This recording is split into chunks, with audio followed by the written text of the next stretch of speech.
Welcome to the State of Glitches 2023. I give myself a pretty difficult voiceover in the editing that I did with the video clips that I had done previously.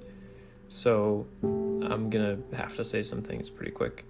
But this is Charity Never Fails. Right now I'm toggling between languages. I found Mandarin Chinese to be, or I believe it to be, the quickest language for speedrunning this game because the characters are very compact, which I think helps spam through text quicker, and it also helps when you pick up a new item and the item description comes up. I believe you get through that page quicker as well. So, we're doing some stuff here at the start of the speedrun. First of all, I'll be researching to see if I can break out of the borders of this part of the map. The reason I'm doing that is because this is an interesting part of the map that seems to follow different rules from most of the rest of the game, but it seems to correspond to the snowier version of the area later in the game. So I think it could be useful if someone were to find a way to maybe break out of this part of the area to see if the rest of the map still exists and if you can make progress in the game. Okay, so let's talk about when you're going up just normally, how to get to the end most quickly.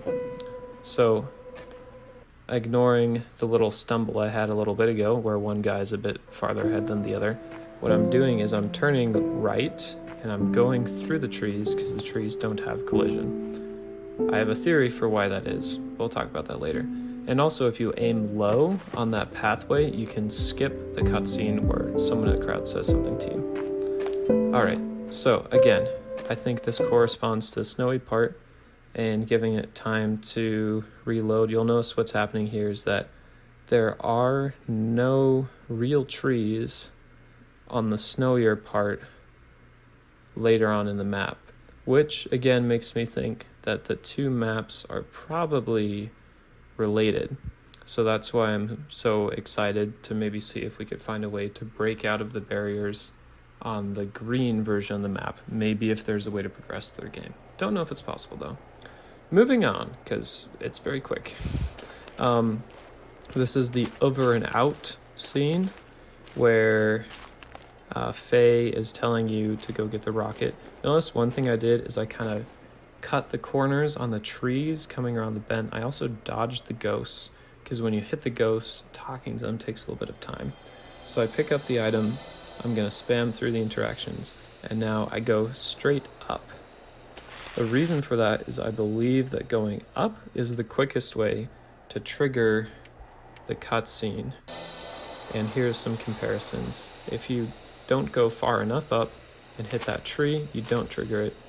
I don't believe diagonally up and to the left does it either. And what I used to do going to the left, I believe is a little bit farther away. Alright, so let's talk about Insomniac strats. Let me explain what that is briefly. So basically, most times during the game, if you try to stay out during the night, a bunch of red ghosts who deal you damage start to surround you and deal you damage until your character dies and you show up in like the spirit world or whatever it has for it. So there is basically one way that I know of that you can stay up the entire night and survive and make it to the next day, because normally your character dies and then you have to like respawn, like Faye comes and finds you. And that way to survive the whole night is to start a project at the very end of the night, right before you're unable to interact with items anymore. You start the project then, and it has to be a long enough project to get you through much of the night so that you only are waiting out a little bit of the night vulnerable to ghosts. The sad thing about this is that there are only two projects long enough to pull off an Insomniac, and the first one that I'm going to demonstrate is 8 hours, and it's the fins from the windmill.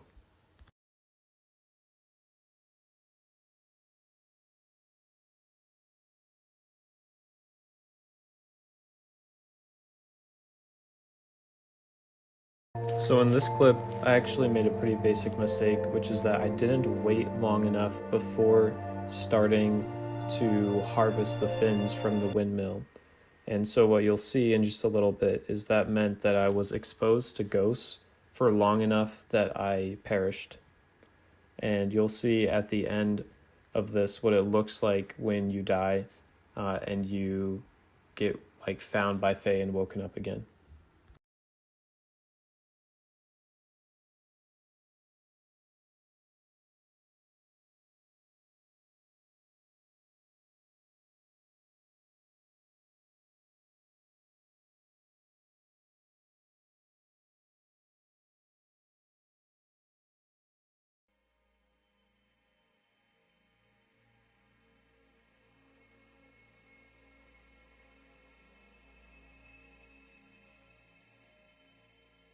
So you can tell that that obviously wasn't very successful, but here's an example of when I do it again and I do wait long enough right before 2000 hours to start harvesting the fins.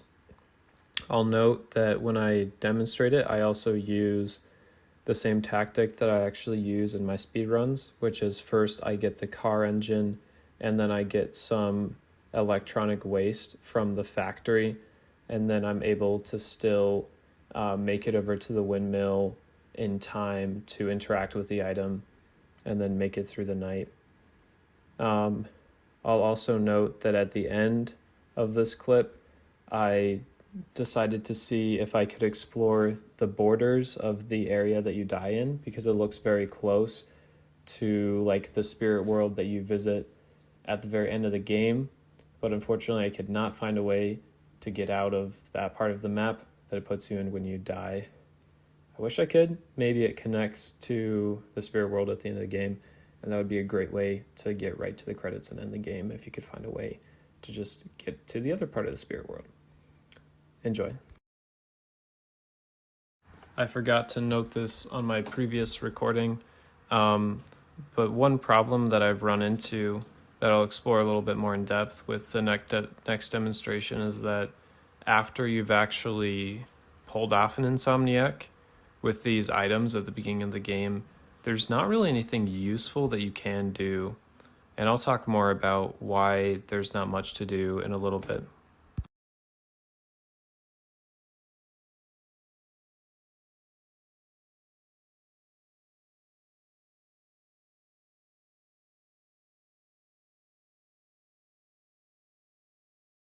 So at first, when I pulled off an insomniac strat, I thought it might be that it's only successful or can only be successful in that one specific spot, kind of up and to the right of where you harvest the fins, because you kind of go into that spot and like the factory, the rocket factory kind of comes into focus, and it seems like, oh, maybe I'm just in a spot that's safer from ghosts.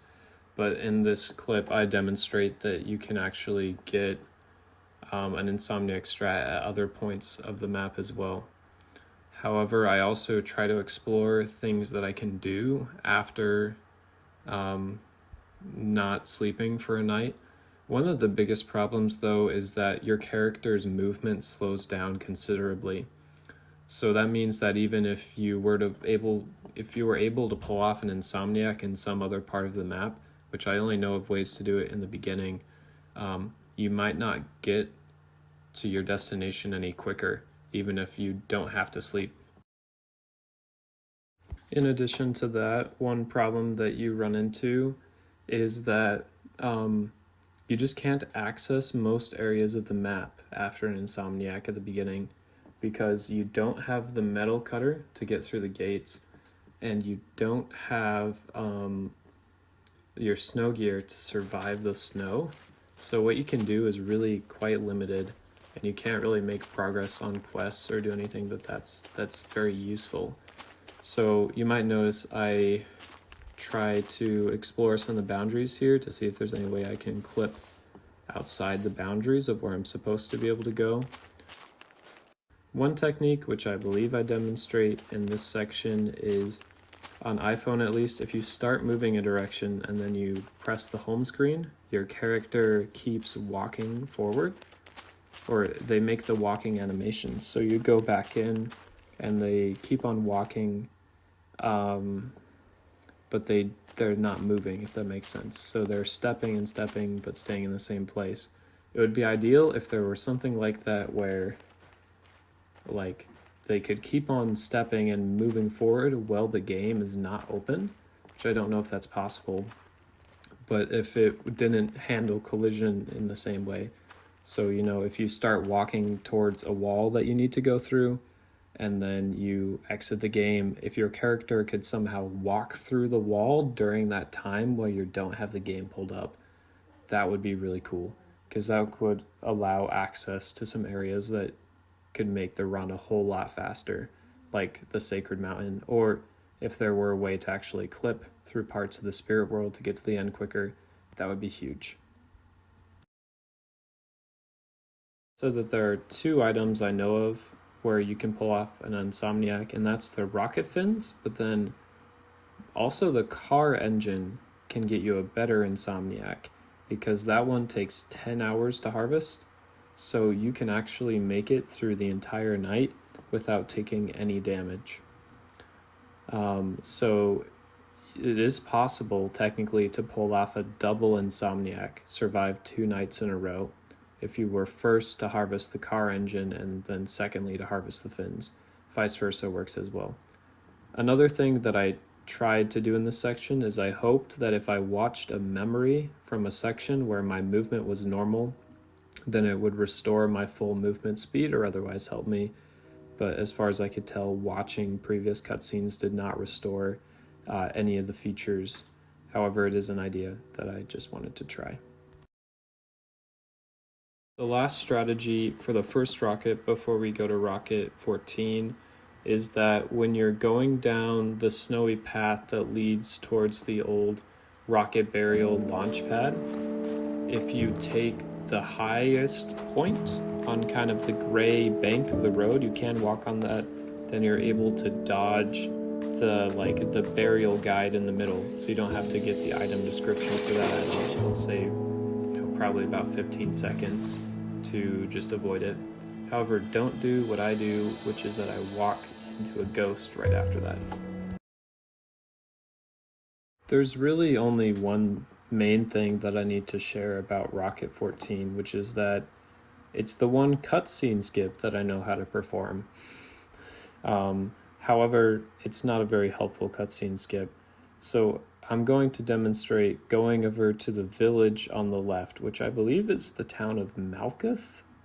Hard to tell when I play in Chinese.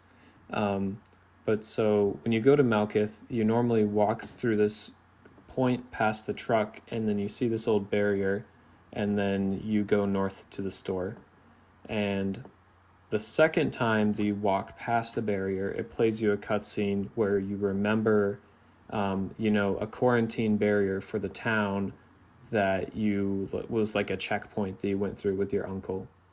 However, it is possible to skip that cutscene if the second time you go into town, because you now have the flashlight, you can go on the old forest road kind of to the south, then go to the hardware store on the southwest of town, then go up to the northeast. However, I believe this is probably slower than just going through the cutscene really quickly, the barrier cutscene, and then going to the store in the north and then going to the store in the southwest.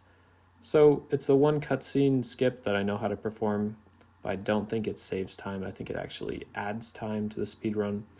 But I think unless I find a more creative way to skip cutscenes, the main way we might be able to skip 1 or 2 cutscenes in the game is simply to just walk around the trigger if we're able to.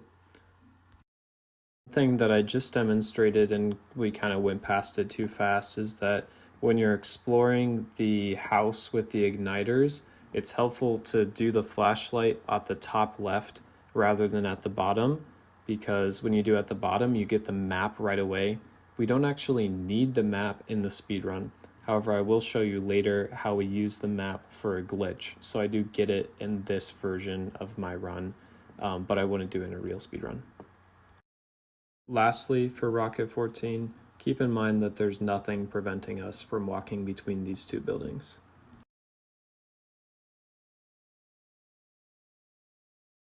One of the only recordings I'm going to record while watching the video for it. But just to explain what I'm doing, for Rocket 18, you start by going up and to the right, and unfortunately that little newspaper there right in the gap, as I understand it, it is not skippable. I do not know of any other way to get to the laser communication system without walking right through that gap. Then coming up in this next section, after we go home, we're gonna go up and to the left. So just 1 second for that. Yep, so we go back to Hetmas and we go up and to the left. We figure out what to do there, and then we take that narrow gap. And unfortunately, we have another newspaper that I believe to be unskippable because of how narrow the gap is to get into that. But now we have our server motherboard thing.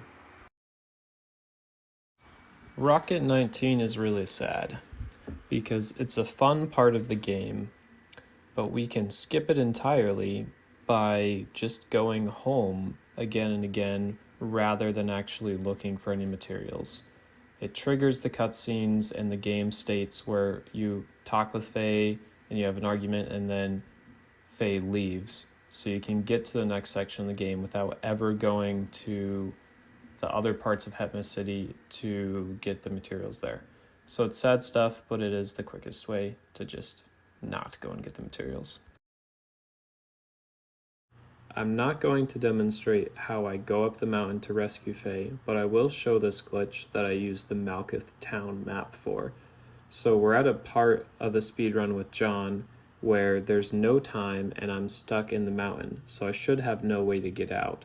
However, I still have the quest bubble at the top left, and I can go into the quest bubble to the part where it talks about having the materials for the Malkuth map, and then when I click on it, it asks me if I want to go back to the factory, and I can say that I do. So that's a way to teleport back to the factory. The implications of that is that time stops. Because we are missing the timer in the top right beforehand, there's also no timer now.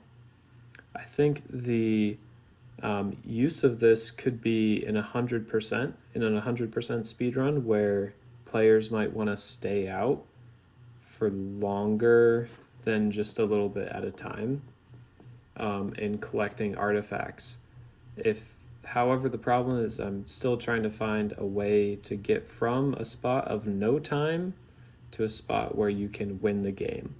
Because currently I find that I get soft locked, so I'm unable to end the game. And I'll demonstrate how that works in a little bit. Here's where we start to get into some territory that I don't understand very well. So I decide with John, with no time, to come back to rescue Faye. So you'll notice I'll go up to the point where I enter the mountains again, and then it'll transition me to Faye again, back at the church. This is one of the only other parts that I'm going to give commentary for while watching the video, because I want to make sure I understand exactly what I'm doing. So we're back with Faye here at the top. And what we'd like to be able to do is we'd like to be able to get to the point where it transitions back to John. However, some strange things happen at this point because John has already been in the middle stretch of the mountain. We teleported him out of it when he wasn't supposed to be there. So Faye is not able to reach the trigger in such a way that will have John take over again.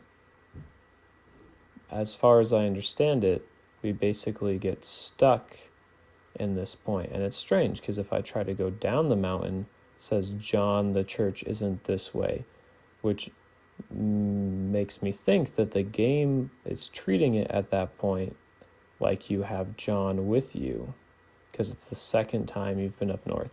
However, it also spawned Faye in the same spot with the same dialogue. Here again, I mess around with cutscenes to see if I can, do anything useful.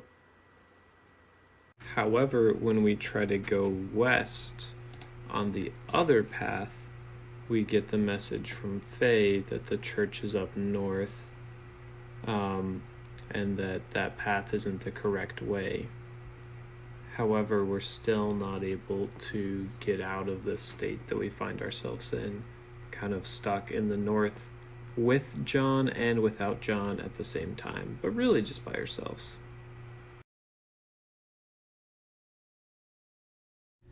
So at this point, I decided to load from the save of being at the factory with no time.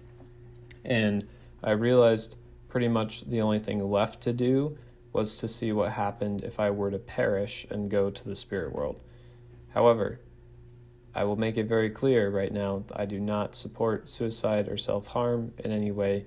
If you or someone you love is feeling like harming yourself or taking your own life, please text or call 988. It's the crisis helpline, so please. There's a huge difference between what I'm doing here in the game for glitches and what you should do in real life. So just please understand that I'm not advocating for suicide here. However, for the sake of the speedrun, I needed to reset where my character was. With that aside, I do appreciate that the developers made a different screen for when you die without Faye, when she's gone, than when you die when Faye is there. I might be the only person who's ever discovered it. I think I'm the only one dumb enough to die in the brief amount of time when Faye is gone. But yeah, John somehow gets back to the factory by himself. So I appreciate that nice little touch by the developers. So, skipping past the point where I accidentally show my account ID on the screen, one exciting thing is that we have time back. We now have our little clock in the top right, and we decide that we're going to go after Faye one more time.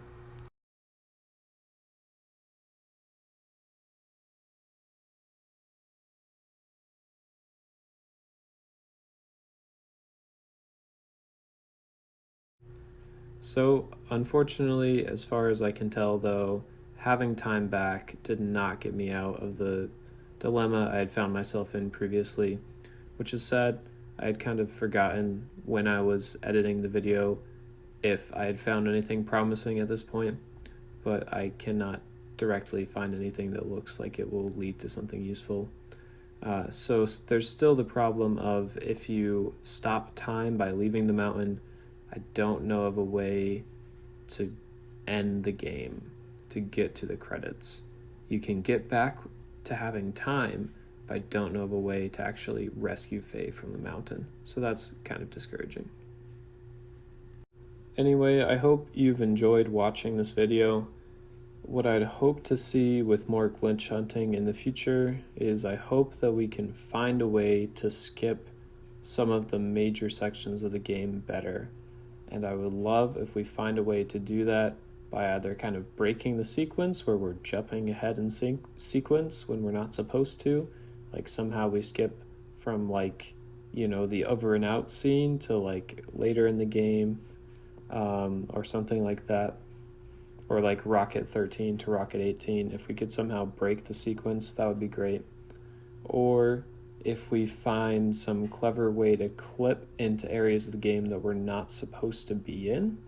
A lot of the story progression for this game seems to be based on where your character physically is, and the developers did a really good job of trying to seal it off. So you're only where you're supposed to be, activating what you're supposed to activate. But if we could find a way to break out of that, I think that could create some really good time-saving strategies. So again, thank you so much for watching. A lot of things fail in life, but charity, the pure love of Jesus Christ, never does fail. Thank you again. Bye.